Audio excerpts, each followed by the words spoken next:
Era seară liniștită, cu cerul senin,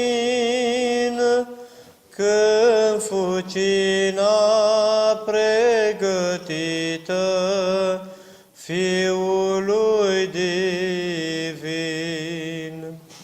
El veni cu ai săi la masă, la locul gătit, și cu o voce miloasă astfel le-a vorbit. Fraților, sosit a ceasul, să ne despărțim,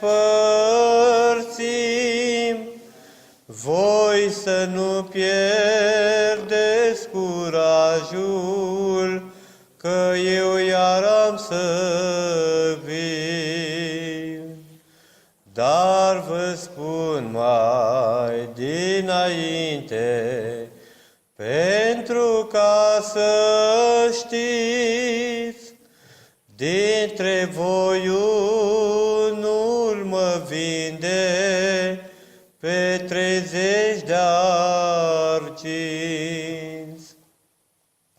Atunci toți se îndreptară către învățător și pe rând se întrebară care-i trădător.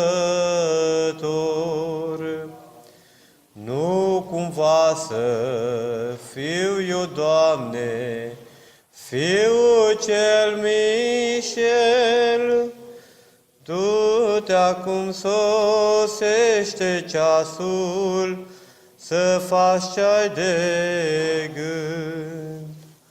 Iar acum sosește ceasul, să faci ce-ai de gând. Ei l-au dus la răstignire și l-au răstignit, ca pe cruce cu o cară să fie răstignit. Ca pe cruce cu o cară să fie răstignit.